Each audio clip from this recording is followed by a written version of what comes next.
సమాజాన్ని పరిశుభ్రత వైపు మళ్లించినటువంటి గొప్పైన వ్యక్తి సంత్ గాడిగే బాబా గారి యొక్క కార్యక్రమం ఇస్తున్నాం. ఇటు కార్యక్రమాన్ని ఉద్దేశించి కవి పండితుడు బూరోజు గిరిరాచార్యని మాట్లాడవలసిందే కోరుతున్నాం. స్వచ్ఛతలోనే పరమాత్ముడున్నానని జనులందరికీ ప్రబోధించిన మహనీయుడు సంత్ గాడ్గే బాబా గారి జయంతి కార్యక్రమాన్ని నిర్వహిస్తున్న ప్రియమిత్రులు రాజారాం ప్రకాష్ సార్ గారు, అట్లాగే వనపర్తి జిల్లా రజక సంఘ బాధ్యులు బండలయ్య గారు, రిటైర్డ్ మిలిటరీ సోల్జర్, అట్లాగే ఉపాధ్యాయుడు దళిత నాయకుడు కుర్మయ్య గారు ఈ కార్యక్రమానికి ఇచ్చేసిన అందరికీ స్వాగతం పలుకుతూ, సంత్ గాడ్గే బాబా మహారాష్ట్రలో 1876 ఫిబ్రవరి 23న ఒక రజక కుటుంబంలో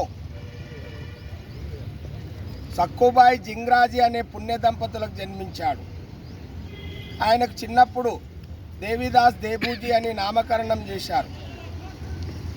ఆయన ఒక సంచార బిచ్చువు, సుప్రఖ్యాత సాధువు, సంఘ సంస్కర్తగా మారినాడు సమాజంలో.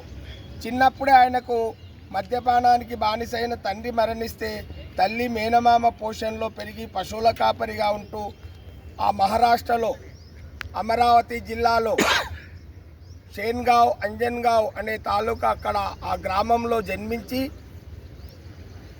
పశువులను కాస్తూ వృత్తి పని చేస్తూ ఆధ్యాత్మిక చైతన్యాన్ని ఒక మట్టి పాత్ర అంటే సంత్ ఆయన దేవిదాస్ దేబూజీ అయితే గాడ్గే బాబా అంటే గాడ్గే అంటే మట్టి పాత్ర మహారాష్ట్రలో మరాఠీ భాషలో.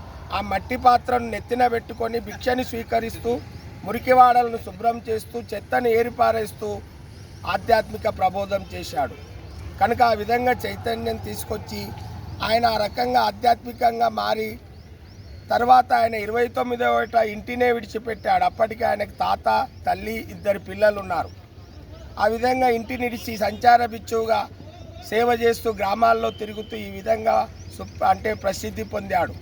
కనుక ఆయన చేసిన సేవ ఏంటంటే వైద్యము పేద ప్రజలకు, విద్య, తర్వాత ఈ విధంగా అందిస్తూ 150 పాఠశాలలు పెట్టిండు. కుష్ఠరోగులకు ఈయన మెహర్ బాబా ఈయన కలిసి కుష్ఠరోగులకు ఆశ్రమాలు పెట్టిండు. మహారాష్ట్రలో పాండురంగని క్షేత్రానికి అక్కడ ఆయన గురువైన చొక్కమేళాతో ఈ దళితులను రానివ్వకుంటే వాళ్ళకు ఒక ధర్మశాల చొక్కమేళా ధర్మశాల నిర్మించి అక్కడి నుంచి ఆ పాండురంగను చూసేటట్లుగా ఏర్పాట్లు చేశాడు. ఈ విధంగా అనేక సేవలు సమాజంలో చేస్తున్న సందర్భంలో అప్పుడు ఈయన సేవను మెచ్చుకొని రాజ్యాంగ నిర్మాత అంబేద్కర్ గారు ఆయన వైరాగ్యంతో భార్య చనిపోతే మతం మారాలనుకుంటే ధర్మ మర్మాలు తెలిసిన మహనీయుడు నేను నీకు చెప్పే స్థితిలో లేను, హిందూ మతానికి హాని జరగకుండా ఏ మతంలోనైనా మారమంటే అంబేద్కర్ గారు హిందూ మతానికి సంబంధిత బౌద్ధ మతంలోకి మారాడు. మహాత్మా గాంధీ గారు కూడా ఈయన సిద్ధాంతాలు నచ్చి వీరిద్దరు వార్ధా ఆశ్రమంలో కలుసుకున్నారు. అందుకే మహారాష్ట్రలో ఈయన పేరుతో సంత్ గాడ్గే బాబా అమరావతిలో ఆ జిల్లాలో విశ్వవిద్యాలయం పెట్టడం జరిగింది. తర్వాత ఈయనకు భారత ప్రభుత్వం 1999 పోస్టల్ స్టాంపును విడుదల చేయడం జరిగింది. మన భారత ప్రధాని వాజ్పేయి గారు ఆయన పేరుతో గ్రామాల్లో సంత్ గాడ్గే బాబా అండ్ స్వచ్ఛతా అభియాన్ పేరుట ఆ పథకం ప్రవేశపెట్టి చీపురుదండు ఉద్యమం ఇట్లా ఇప్పుడు మనం పాఠశాలలో భారత ప్రభుత్వం ఈ ప్రవేశపెట్టిన గ్రామాల్లో పథకానికి స్వచ్ఛ భారత్ అభియాన్ సంత్ గాడ్గే బాబా అని పేరు పెట్టడం జరిగింది. కనుక ఇటువంటి మహనీయుడు మన భారతదేశంలో పుట్టాడు. మహాత్మా జ్యోతిరావు పూలే తర్వాత సామాజిక సేవా కార్యకర్తగా అత్యంత 2వ పేరు ఈయనకు ప్రసిద్ధి పొందింది. సామాజిక సేవలు మొట్టమొదటి వ్యక్తి సామాజిక సంఘ సంస్కర్త మహాత్మా జ్యోతిరావు పూలే అయితే 2వ వ్యక్తి సంత్ గాడ్గే బాబా గారు.